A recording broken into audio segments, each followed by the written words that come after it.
अस्सलाम वालेकुम students. Hope you all are fine. Students, आज हम bio class 11 chapter number 14 topic number 3 Darwinism पढ़ेंगे। So let's start. Charles Darwin was born in England in a wealthy family. बच्चों, हम evolution के बारे में पढ़े तो हमने इससे पहले एक पढ़ी थ्योरी लमार्किज्म। ठीक है कि जे बी लमार्क ने एक थ्योरी दी है रिलेटेड टू एवोल्यूशन। ठीक है, अब हम पढ़ेंगे डार्विनिज्म। डार्विन ने एक थ्योरी दी रिलेटेड टू एवोल्यूशन, तो अब इसने क्या क्या वो पढ़ेंगे हम। यार बच्चों, जो चार्ल्स डार्विन था वो इंग्लैंड में पैदा हुआ एक वेल्दी फैमिली में। His father was a prominent physician. He joined Cambridge University to study theology, even so attended many lectures in biology and geology. यार बच्चों, उसने कैम्ब्रिज यूनिवर्सिटी को ज्वाइन किया थियोलॉजी स्टडी करने के लिए। ठीक है, he was only 22 in 1831 when he accepted the position of naturalist abroad on the HMS Beagle, a British naval ship about to sail around the world. कह रहा है कि वो 22 का था 1831 में जब उसने एक्सेप्ट कर ली position of naturalist on HMS Beagle। ये क्या था?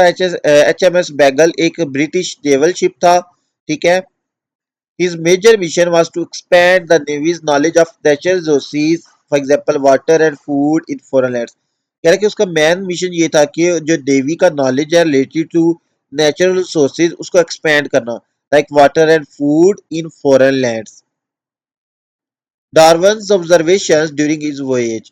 क्या कि डार्विन ने क्या ऑब्जर्व किया अपने सफर के दौरान।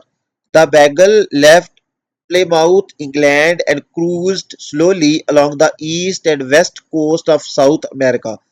कह रहे कि जो बैगल था, जो शिप था HMS बैगल, उसने प्लेमाउथ इंग्लैंड से लेफ्ट किया और स्लोली वो क्रूज किया along east and west coast of South America. He collected and catalogued thousands of plant and animal specimens and kept note of his observation. कह रहा है कि इस वोयेज के दौरान उसने क्या किया? कलेक्ट किया थाउजेंड ऑफ प्लांट और एनिमल स्पेसिमन्स को कलेक्ट किया। ठीक है, the bagel spend almost 2 months at the Galapagos islands. उसके अलावा जो बैगल था शिप HMS बैगल, ठीक है, ये ब्रिटिश नेवल शिप था। उसने तकरीबन 2 महीने स्पेंड किए गैलापागोस आइलैंड्स पे।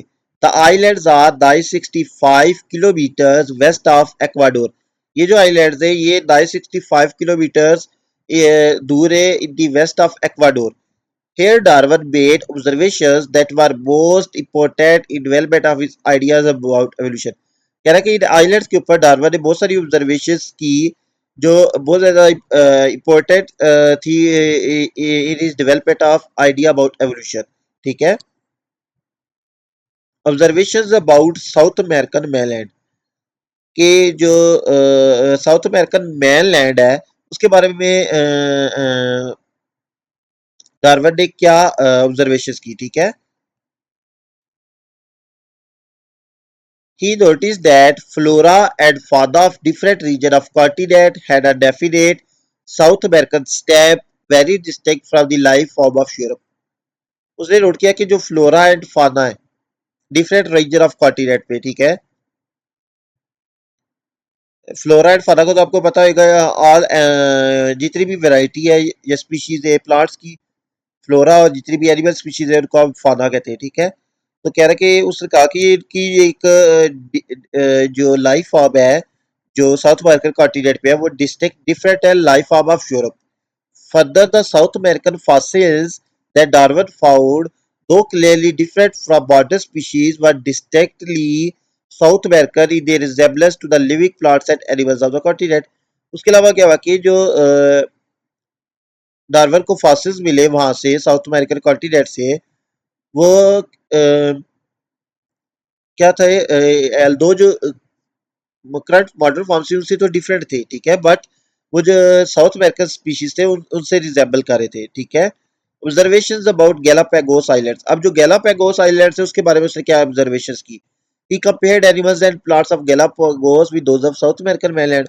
अच्छा, उसने क्या किया कि एनिमल्स और प्लांट्स को कंपेयर किया जो गैलापागोस आइलैंड्स पे थे, किसके साथ कंपेयर किया? Animals and plants found on south American mainland, कि जो साउथ अमेरिकन मेनलैंड के ऊपर प्रेजेंट थे उसके एनिमल्स और प्लांट कंपेयर किया गैलापागोस आइलैंड से। He was particularly impressed by similarities and wondered by organisms of Galapagos should resemble those from South America more than those from other islands in different parts of the world. Moreover, although there were similarities between Galapagos and South American species, there were also distinct differences. The common words were group of finches, closely related species had beaks of very different size and shape, adapted for feeding on completely different kind of food. अच्छा उसने note किया कि जो closely related species भी है birds की, उनकी जो बीक्स हैं, ठीक है, जो उनका साइज क्या है, डिफरेंट है, शेप से भी डिफरेंट है, और वो अडॉप्टेड है फीडिंग का डिफरेंट काइंड ऑफ फूड, ठीक है. Darwin collected 14 type of finches on the Galapagos which are although quite similar but seem to be different species. कह रहे डार्विन ने 14 फिंचेस कलेक्ट की गैलापागोस आइलैंड से, although similar but different species. Some were unique to individual island while other species were distributed on two or more islands that were close together. कह रहा कुछ जो थी वो स्पीशीज वो एक ही आइलैंड पे पाई जा रही थी, कुछ जो एक या दो आइलैंड्स पे भी थी जो एक दूसरे के करीब करीब थे, ठीक है. ये नीचे देखिए एक फिगर शो की हुई है, फिगर 14.9 गैलापागोस आइलैंड्स. तो ये देखिए ये जो आपको नजर आ रही है येलो कलर, ये गैलापागोस आइलैंड्स है सारे, और ये एक्वाडोर से देखिए वेस्ट से अराउंड 900 किलोमीटर दूर है, ठीक है. Darwin pondered these observations and tried to develop a satisfactory explanation for distribution of species among the island. यहाँ बच्चों डार्विन ने ये ऑब्जर्वेशंस को क्या किया, कलेक्ट किया एंड एक सेटिस्फैक्ट्री एक्सप्लेनेशन क्या की, डेवलप करने की कोशिश की for the distribution of species among the island. Darwin perceived the origin of new species and adaptations as closely related processes. कह रहे बच्चों डार्विन ने परसीव किया कि जो न्यू स्पीशीज का ओरिजिन होता है एंड अडाप्टेशन होती है, ये दोनों क्लोजली रिलेटेड प्रोसेसेस है, ठीक है. A new species would arise from an ancestral form by gradual accumulation of adaptations to different environment separated from original habitat by geographical barrier. कह रहा है कि एक न्यू स्पीशीज कब बनेगी अपनी एंसेस्ट्रल फॉर्म से, by gradual accumulation of adaptations to different environment, की जब वो डिफरेंट अडाप्टेशंस को एक्यूमुलेट कर लेगी डिफरेंट इन्वायरमेंट, ठीक है. Over many generation the two population could become dissimilar enough to be designated as separate species. और अवर डिफरेंट जनरेशन जब उनकी आएगी तो दो पॉपुलेशन इतनी डिसिमिलर हो जाएगी कि हम उनको सेपरेट स्पीशी क्या कर सकते हैं, कह सकते हैं. ये देखिए साइड पे फिगर 14.10 डार्विन फिंचेस. तो ये 14 टाइप ऑफ फिंचेस कलेक्ट की, सबका जो बीक साइज और शेप था ये देखिए डिफरेंट था. Development of the theory of evolution. Darwin began formulating theory of natural selection in the late 1830s, but he went on working quietly on it for many years. यार बच्चों के Darwin ने अपनी जो थ्योरी ऑफ नेचुरल सेलेक्शन थी उसको start कर दिया था लेट 1830s में. He wanted to amass a wealth of evidence before publicly presenting his idea. अच्छा वो क्या करना चाह रहा था, क्वाइटली उन पे काफी साल काम करता रहा अपनी थ्योरी पे, क्योंकि वो क्या करे एक लॉट ऑफ जो एविडेंसेस है प्रूफ है वो क्या करना चाह रहा था, इकट्ठा करना चाह रहा था before publicly presenting as idea के पब्लिक को अपने आइडियाज प्रेजेंट करने से पहले. In 1842 Darwin wrote for himself a brief 35 page sketch of his theory. यानी 1842 में डार्विन ने अपने लिए एक 35 पेज स्केच लिखा अपनी थ्योरी का. 2 years later he enlarged this into an essay of 230 pages. 2 साल बाद उसने इसको बड़ा कर लिया और एक ऐसे लिख दिया अबाउट 230 पेजेस का, विच ही शो टू हिज फ्रेंड्स, जिसको उसने अपने दोस्तों को दिखाया but did not publish it, लेकिन उसको पब्लिश नहीं किया. For the next 15 years, Darwin continued to collect facts to support his ideas. अच्छा उससे नेक्स्ट 15 ईयर्स डार्विन क्या है फैक्ट्स को कलेक्ट करता रहा अपने आइडियाज को सपोर्ट करने के लिए. The basis for development of Darwin theory of evolution were not only his observation about unique distribution of organism in different regions of world, but he was also inspired by the work of many other scientists of that time. कह रहा कि जो basis बनी Darwin की theory of evolution को develop होने की, वो सिर्फ उसकी ऑब्जर्वेशन नहीं थी कि जो उसने नोट किया कि different organism different region world में यूनिक है, बट उसका डिफरेंट जो साइंटिस्ट थे उस टाइप पे उनके वर्क से भी वो इंस्पायर था. Therefore, the idea of these scientists also contributed in early development of Darwinism.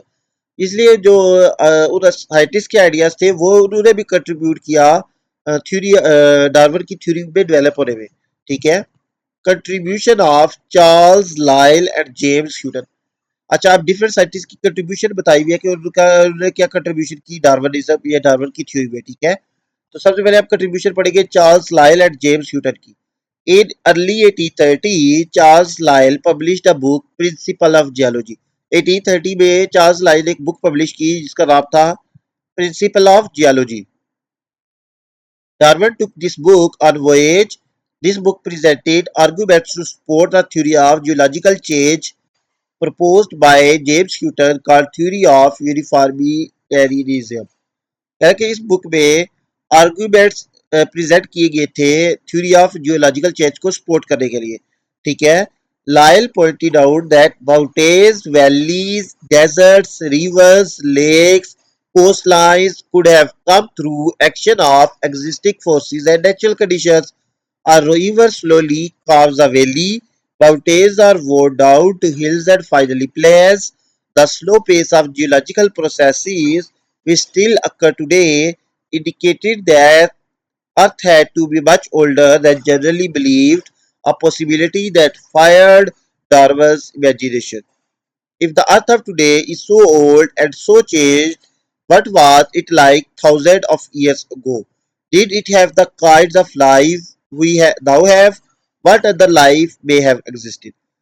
कह रहा है कि पॉइंट आउट किया था लायल ने अपनी बुक में कि जो माउंटेन्स, वैलीज, डेजर्ट, रिवर्स वगैरह है, ये किस वजह से आते हैं? Action of existing force and natural conditions की वजह से बनते हैं. ठीक है. और ये जो स्लो पेस है प्रोसेसेस की जो अभी भी हो रहे हैं, ये भी बताता है कि जो अर्थ है वो मच ओल्डर है देन वी बिलीव. जितना सोचते हैं उससे भी ज्यादा अर्थ क्या है? ओल्ड है. ठीक है. Next is contribution of Thomas R Malthus. Darwin returned to England in 1836. Soon afterward, he read a work written by English political economist Thomas R. Malthus (1766 to 1834). क्या है कि डार्विन इंग्लैंड वापस आया 1836 में. जब भी वापस आया फौरन उसने एक बुक रीड की जिसको लिखा था English political economist Thomas R Malthus ने, an essay on the principle of population. Malthus noted that populations have capacity to increase exponentially 1, 2, 4, 8, 16, and food supply has capacity to increase arithmetically 1, 2, 3, 4, 5. Such a relation could result only in a struggle of food and for existence itself. अच्छा, उसमें मेल्थस ने क्या note किया था कि बताया था अपने जो ऐसे में कि जो ह्यूमन पॉपुलेशन है उसके पास कैपेसिटी है कि वो एक्सपोनेंशियली इंक्रीज कर सकती है. एक्सपोनेंशियली का मतलब क्या होता है कि डबल टू टाइम्स, जैसे कि 1, 2, 4, 8, 16. ठीक है. एंड फूड सप्लाई जो है उसको इसके पास कैपेसिटी है कि वो इंक्रीज कर सकती है अरिथमेटिकली 1, 2, 3, 4, 5. ठीक है. तो ये जो एक रिलेशन है फूड सप्लाई और ह्यूमन पॉपुलेशन में, ये कह रहे हैं कि ये it can only result in struggle of food and for existence self. Next is contribution of Alfred Rosel Wallace. In 1858, Darwin received a letter from a fellow naturalist, Alfred R. Wallace, 1823 to 1913, who was traveling at that time in Belize. अच्छा, 1858 में Darwin को एक letter receive हुआ अपने fellow naturalist Alfred और Wallace से, जो उस टाइम ट्रेवल कर रहा था मैलेज में. Wallace enclosed an essay that he had written and he asked Darwin to read it and then forward it to Lyell. Wallace ने एक ऐसे लिखा था और डार्विन को कहा कि इसको पढ़ो और आगे फॉरवर्ड कर दो लाइल को. In the essay Darwin found the theory of the origin of species by mean of natural selection. उस ऐसे में डार्विन ने को क्या मिली? Theory of origin of species मिली by mean of natural selection. Darwin almost yielded to Wallace the honor of being the first man to announce the theory. However, his friends Charles Lyell and Joseph Dalton Hooker arranged to present the two papers under joint authorship using a single title on the tendency of species to form varieties and on the perpetuation of selection. The papers were presented to the Linnean Society in London on July 1, 1858. Next is why the theory was attributed to Darwin. अच्छा अगर propose अगर ये Alfred Rosel wireless से की थी तो ये theory अब एट्रीब्यूट डार्विन को कोई एट्रीब्यूट करते हैं कि डार्विन ने प्रपोज की. Alfred Rosel wireless who was the man who motivated Darwin to publish his book The Origin of Species by Means of Natural Selection. It appeared in November 1859. 12 years later, Darwin's Descent of Man was published. This was about the evolution of man. Darwin was much more willing to explore the implication of natural selection, particularly in relation to human, than Wallace was. In addition, Wallace was a champion of rather radical social causes and later openly embraced spiritualism, all elements that resulted in the downplay of his role in the discovery of natural selection. Next is Darwin's theory of natural selection. अब जो Darwin ने theory की literature evolution उसका कहते हैं natural selection, theory of natural selection. तो वो क्या थी? In his book origin of species Darwin developed two main points descent with modification, natural selection and adaptation. अच्छा, डार्विन ने अपनी बुक में ना दो मैन पॉइंट्स बताए. पहला था descent with modification. Darwin believed and perceived unity in life with all organisms related through descent from some common ancestors and that adaptation to various environment results diversity. अच्छा, Darwin believe करता था, perceive करता था कि जो descendants जो ancestors से आते हैं, ठीक है, जब वो अडाप्ट करते हैं डिफरेंट इन्वायरमेंट में तो उससे हमारे पास क्या आती है? डाइवर्सिटी या वैरायटी आती है. In Darwinian view the history of life is like a tree with multiple branching and re-branching from a common trunk all the way from the tips of living twigs, symbolic of current diversity of organism. कह रहा है कि according to Darwin view के जो life की history है वो like a tree है जिसके साथ मल्टीपल ब्रांचेस और री ब्रांचेस है विद अ कॉमन ट्रंक. ठीक है. At each fork of evolutionary tree is ancestor to all line of evolution branching from that fork. Next is natural selection and adaptations. Natural selection refers to the differential reproductive capacities among individuals of a population which indicate the sub-individual of population are capable to produce while others are not. Darwin's mechanism of evolution by natural selection consists of four observations about natural world. यानी कि जो Darwin का mechanism था evolution के बारे में it consist of four observation, उसके चार ऑब्जर्वेशंस थी. ठीक है, अबाउट नेचुरल वर्ल्ड.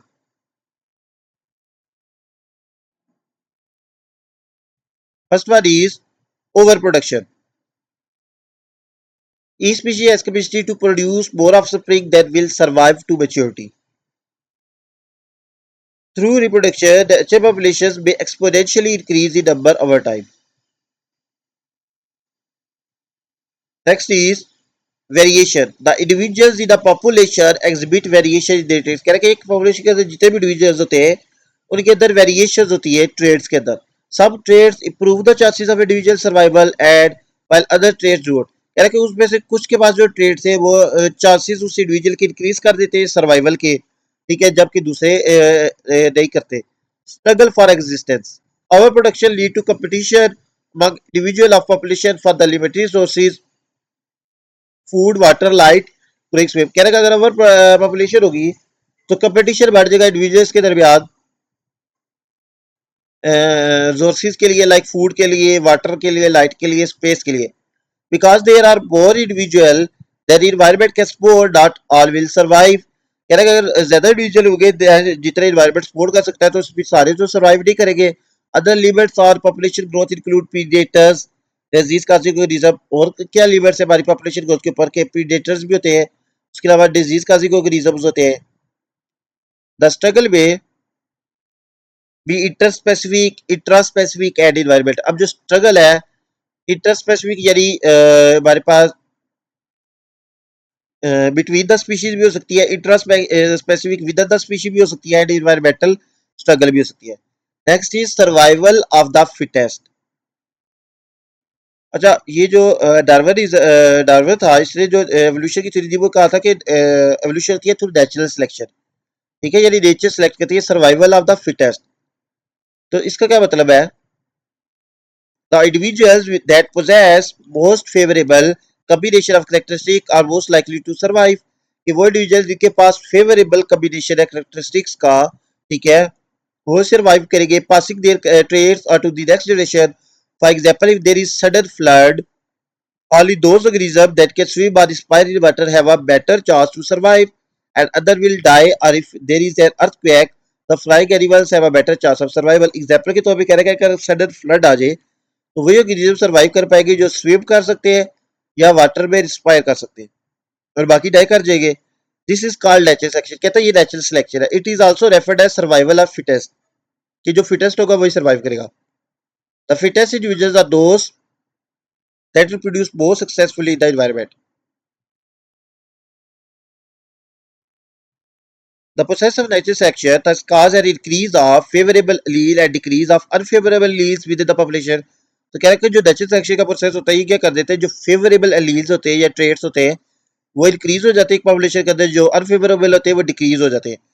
अगर succeeding generation individual members become adapted to local condition thus leading to evolution of new species। कह रहे हैं कि सक्सेसिव जनरेशन के बाद जो मेंबर्स है इंडिविजुअल मेंबर्स वो अडॉप्ट हो जाते हैं लोकल कंडीशंस में, इसलिए हमारे पास एवोल्यूशन हो जाती है न्यू स्पीशीज की। सो स्टूडेंट्स, हमारा ये टॉपिक कंप्लीट हो चुका है। होपफुली आपको समझ आ गया होगा। If you have any doubt you can ask in comment section. Please like share and subscribe my YouTube channel. Thank you.